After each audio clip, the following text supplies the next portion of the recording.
तपाईँ मनपरी गर्ने को तपाईँ मनपरी गर्ने तपाईँ मनपरी गर्दैमा हुन्छ मैले मान्छु जीवनमा सबभन्दा राम्रो काम केही गरिएछ भने म पञ्च भइछु भन्ने लाग्छ संहिता भने फेलियर सिस्टम हो संसारभरि भ्रष्टाचारको हाकिम भ्रष्टाचार कारबाही नगरिकन जाँदाखेरि सबभन्दा ठुलो तकमा लाउँछ यी कति नाङ्गा रहेछन् कहाँबाट सञ्चालित रहेछन् कहाँबाट पालित पोषित रहेछन् कहाँबाट निर्देशित रहेछन् देखियो नि यो जवाफ तपाईँ नेपाली काङ्ग्रेससँग सोध्नुहोस् यो नेपाली काङ्ग्रेस जस्तो लुच्चा लफङ्गा पार्टी अर्को छैन जातको झगडा पनि थिएन धर्मको झगडा पनि थिएन प्रदेशको झगडा पनि थिएन यो रातारात राजा राख्ने र फाल्नेको झगडा पनि थिएन धेरै धन्यवाद त्यति बेला पटक पटक मुलुकले राजनेता पायो यो छ ठुलो कुरा चाहे त्यति बेलाको व्यक्तिगत अरू सामान्य जीवनकाल कसरी बित्यो मलाई थाहा छैन तर राष्ट्रिय राजनीतिको महत्त्वपूर्ण निर्णयहरू लिने बेलामा राजा त्रिभुवन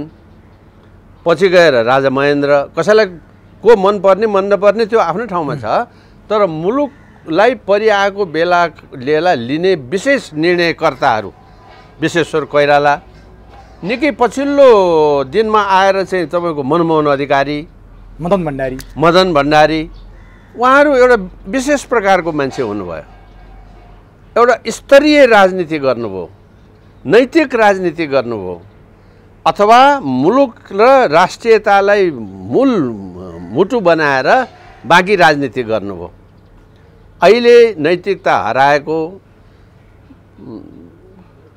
न्याय निसाफ हराएको सस्तो भाँड हुलहुज्जतले मनपरीले झुठो कर्मले बोल्ने एउटा गर्ने एउटाले इतिहासलाई दिनदहाडै लुकाएर चाहिँ नि कामोफ्लाज गरेर आँखा छोप्ने प्रक्रियाले अर्थात् राजनीतिले होइन झुट नीतिले बेइमान नीतिले भ्रष्ट नीतिले अनैतिक नीतिले अरू नीतिले 2007 सालमा पनि देशमा गडबड भयो स्थिति मिलाउन हिन्दुस्तान गए सबैजना दिल्ली सम्झौता भयो त्यो सम्झौतामा के भयो भने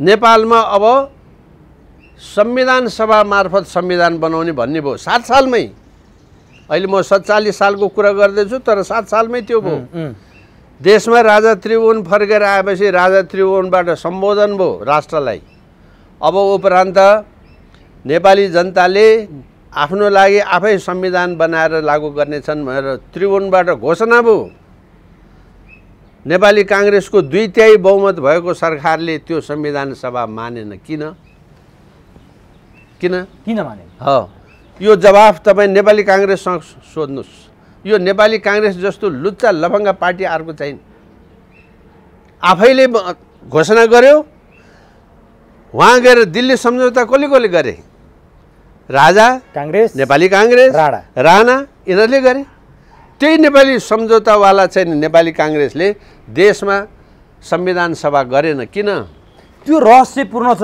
त्यो किन हो त यही भन्छु त्यो रहस्यपूर्ण छ कि त्यो राष्ट्रवादसँग सम्बन्धित मामला छ कि आँखा अगाडि भएको कुरा हो यो आफूले एउटा अवधिको लागि नेपाली जनताको भोट र अवधि लिएर संविधान बनाउन आए गफ गरेर खाए हसुरे त्यो जति लिने सुविधा जति सबै लिए संसार घुमे उता जर्मनीले लग्यो हाम्रो जस्तो गरे तिमीलाई राम्रो हुन्छ भने स्विजरल्यान्डले लग्यो हाम्रो जस्तो गरे तिमीलाई राम्रो हुन्छ भने नर्डिक कन्ट्रीले लग्यो हाम्रो जस्तो गरे तिमीलाई राम्रो हुन्छ सबले विदेश घुमाए यी सबै घुमे हो रहेछ जर्मन जस्तो भयो उनी स्विजरल्यान्ड जस्तो भयो उनी नर्डिक कन्ट्री जस्तो भयो उनीमा यो सपना बाँडे है तर अन्तमा आएर यो संविधान सभाले बनाएको संविधान नेपालीको संविधान भएन नेपालीसँग काम चलाउ संविधानमा लेखेको विधि पनि पुरा भएन काम चलाउ संविधानमा देशलाई दूरगामी असर पर्ने कुरामा देशवासीसँग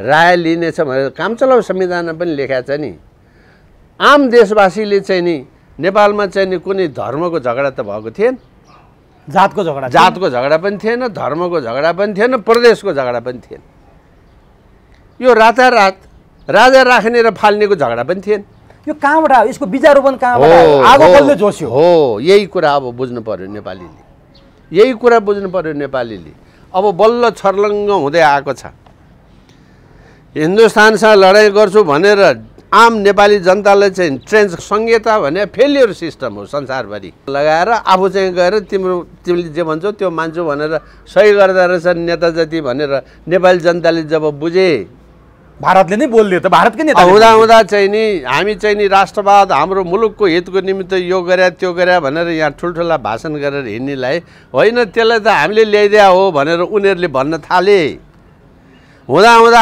आर्मीको जर्नलले हामीलाई 10 वर्ष यिनलाई पाल्यौँ आखिर चाहिँ धर्म पनि नास्यो देशको सम्बन्ध पनि बर्बाद भयो भनेर अस्ति मात्रै त्यो जनरल बक्सीले माओवादीको बारेमा भनिदिएपछि यी कति नाङ्गा रहेछन् कहाँबाट सञ्चालित रहेछन् कहाँबाट पालित पोषित रहेछन् कहाँबाट निर्देशित रहेछन् देखियो नि अब जनता छर्लङ्ग भयो यो देश नेपाल नेपालीले चलाउनु पर्छ जीवनमा सबभन्दा राम्रो काम केही गरिएछ भने म पञ्च भइछु भन्ने लाग्छ यस्तो भन्नु पर्यो माओवादी त्यो संविधानले सबैलाई स्पेस दिएको थियो किन त्यो स्वीकार्य भएन त माओवादी यही त भन्छु यो नेपालीलाई स्वीकार्य भयो किन हिजो चाहिँ नि आकाशबाट आएको होइन नि काङ्ग्रेस त आफ्नो जग भएको पार्टी हो नि वामपक्ष त आफ्नो जग भएको पार्टी हो नि त उसको जनता र उसको प्रतिनिधित्व पनि भएको उसको जनता र उसको प्रतिनिधित्व पनि भएको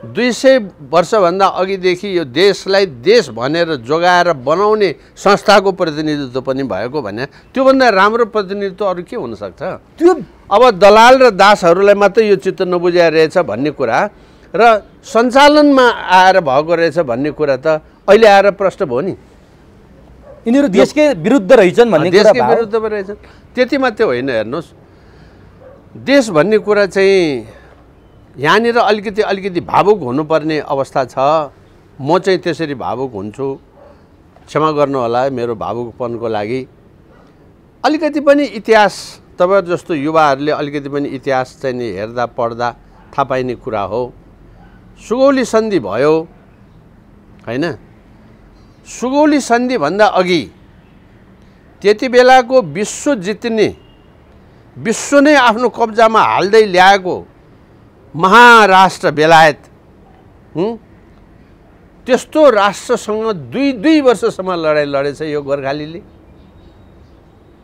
2 वर्ष लडाइँ थेक्न सक्ने ताकत भएको त्यति बेलाको गोर्खा भनेको सानो कुरा त होइन रहेछ नि त आज सामरिक शक्ति भएका मुलुकको दाँजोमा यो स्विच बटन सिस्टममा हामी कति मिनेट टिक्छौँ भगवान जानोस् आजको दिन कति दिन त छोडिदिनुहोस् कति मिनेट टिकिन्छ भगवान जानोस् 2 वर्ष लडाइँ लड्दा त्यो स्वाभिमान कस्तो भन्नुहुन्छ भने त्यो भक्ति थापा जस्तो मान्छे त 72 वर्षको उमेरमा लड्न गए मैदानमा लड्न गएको मान्छे मभन्दा पनि जेठो आजको दिन लडाइँ परि आयो भने भूमिगत हुनु पर्यो भने हतियार बोकेर डाँडै कुद्नु पर्यो भने म सकौँला कि नसकौँला सक्ने कुरै हुँदैन आफ्नो ठाउँमा भने त्यस्तरी पना त्यो समूह पनि मरिसकेपछि सिद्धिसकिसकेपछि यो गोर्खाली र यो नेपालीको स्वाभिमान भने त यस्तो हेर्नुहोस्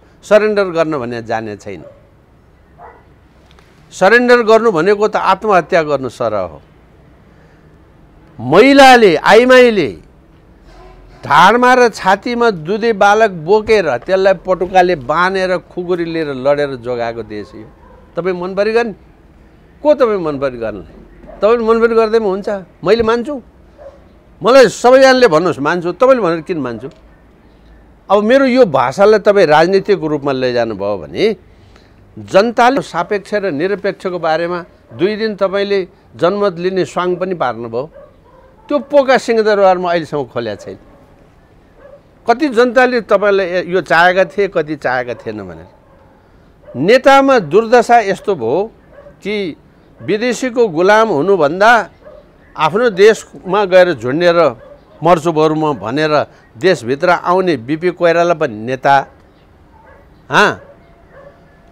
उनकै सन्तान भाइ भनौँ न भाइ चाहिँ नि चौकी पड्काएर हिँड्ने पनि नेता गिरिजाप्रसादले इङ्गित गर्नु आफ्नै पुलिस प्रहरी मारेर राजनीति गर्ने पनि नेता आफ्नै हवाईजहाज हाइज्याक गरेर सम्पत्ति लुटेर राजनीति गर्ने पनि नेता नेता थरीथरीका छन् हैन। त्यसो भएको हुनाले यो जुन अहिलेको यो गम्भीर स्थिति छ, एकपटक यो सबै सफा गरेर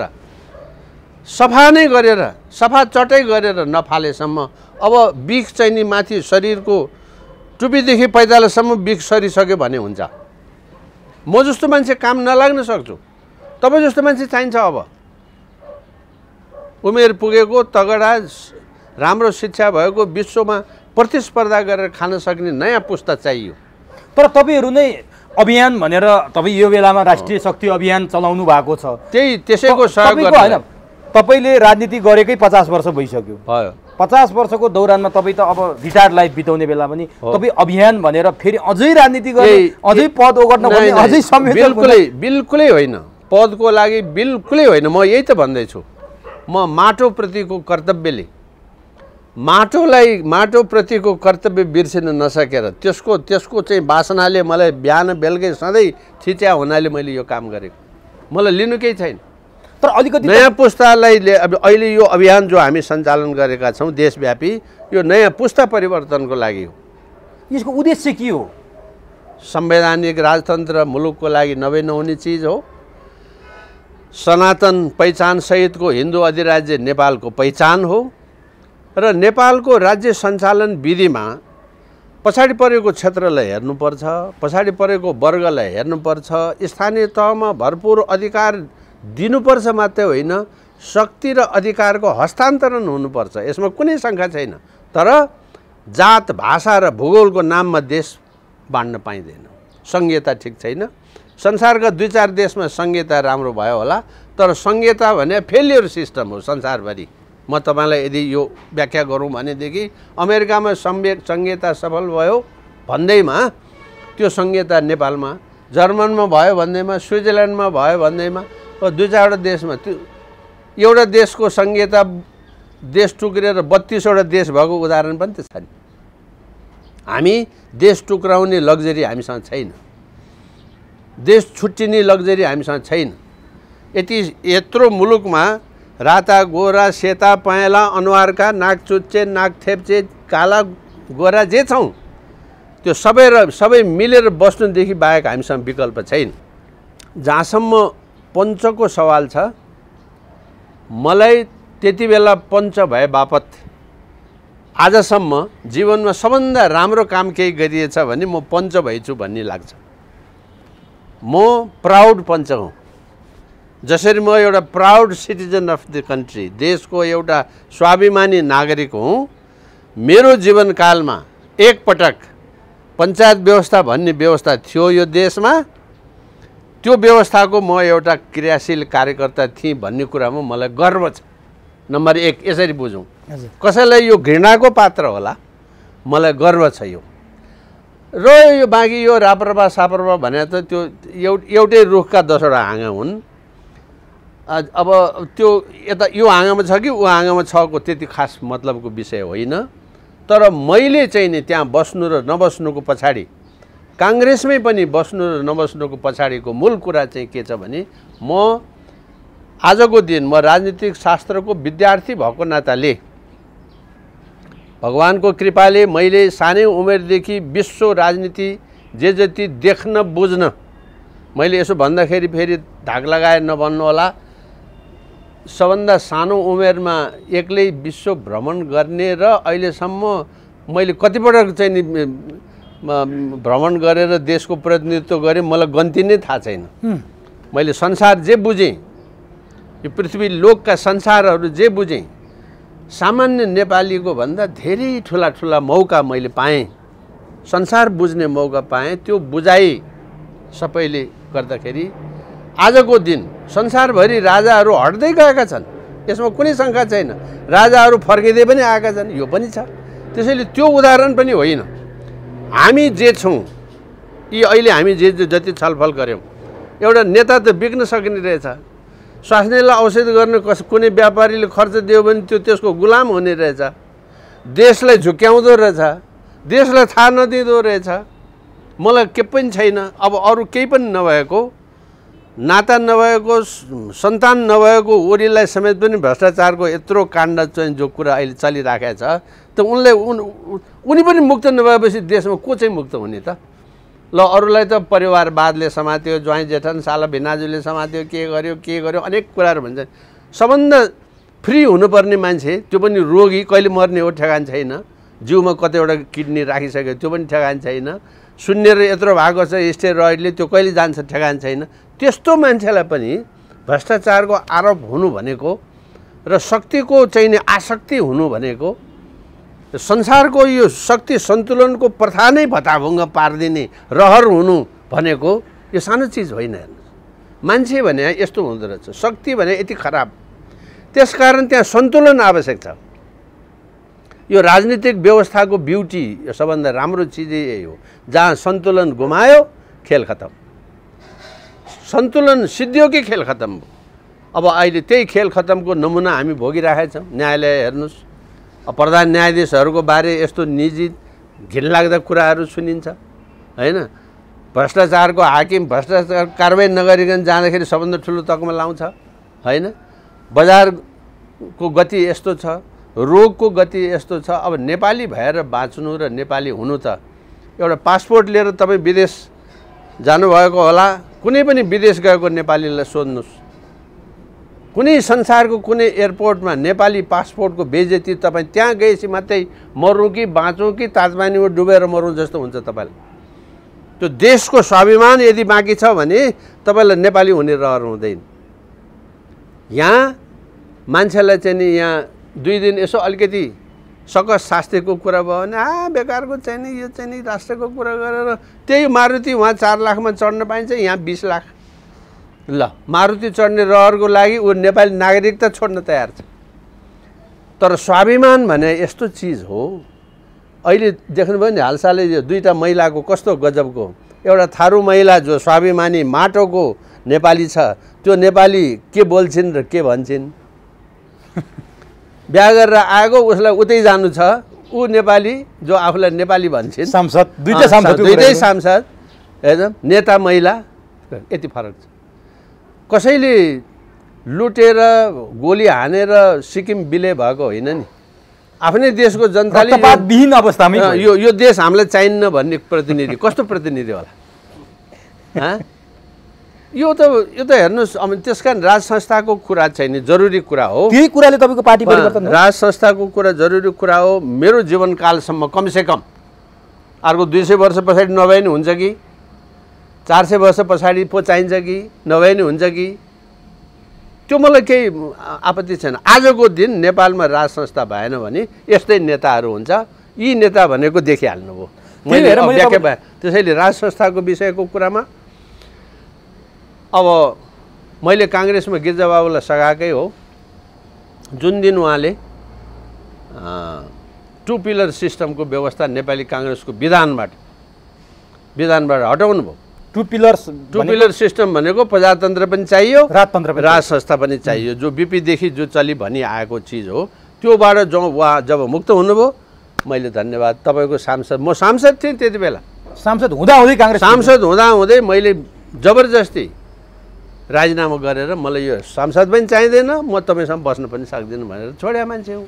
अब म तपाईँले भने जस्तो यताउता गरे हो कि ठिक गरेँ कि बेठिक गरेँ त्यो इतिहासले एक दिन बताउँछ। तर तपाईँ जतिको यो अब यहाँ यतापट्टिको कुरा मैले भन्नु खोजेँ, तपाईँ जतिको यो तहको नेताले त उनीहरूले छोड्यो भने उनीहरूले लिगमा ल्याउन सक्नु पर्थ्यो नि त। हो त, नसक्या हुनाले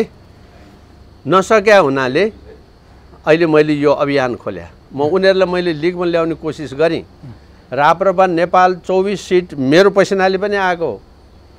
राप्रपा नेपालमा रथयात्रा मैले पनि गरे हो। म 72वटा जिल्लामा चाहिँ नि म पुगेँ त्यति बेला। त्यसै आएको नेपाल अधिराज्यमा ललितपुर जिल्लाको 1 नम्बरको भोट मेरो पसिनाले पनि आएको। त्यो पार्टी हामीले त्यसरी बनाएको। तर छुट्टै एजेन्डाको लागि मधेसवादीले बहिष्कार गर्यो। हामीले पनि बहिष्कार गर्नुपर्छ यो संविधानको अनुमोदन भनेर। त्यहाँ तपाईँको फरक मत, त्यहाँ मेरो फरक मत भयो। अब दुर्भाग्य चाहिँ के भयो भने राप्रपाको नेतृत्वले त्यति बेला विश्वको यो उत्कृष्ट संविधान हो भन्यो। जुन संविधान च्यात्नुपर्छ भन्ने म भएँ। होइन? राजसंस्था चाहिन्छ भनेर हामीले रात दिन देशभरि हिँड्यौँ, राष्ट्रपतिको समर्थक र प्रस्तावक आफ्नै पार्टीको मान्छे बस्नु पुग्यो, म यहाँ बस्न सक्दिनँ भए भने मैले छोडेँ। तर त्यसैले मेरो छुटाइ र बसाइ भनेको यही मूल, मैले मेरो नीतिगत अडान आजसम्म छोडेको छैन। यो लोकप्रिय हुँदै गएको चाहिँ माध्यमबाट नेपाली जनताको सामुन्यमा जनतालाई चासो परेको, जनताले जान्न चाहेको कुरामा केही अंश मैले सघाउन सके भए सफल भइयो। धेरै धन्यवाद छ।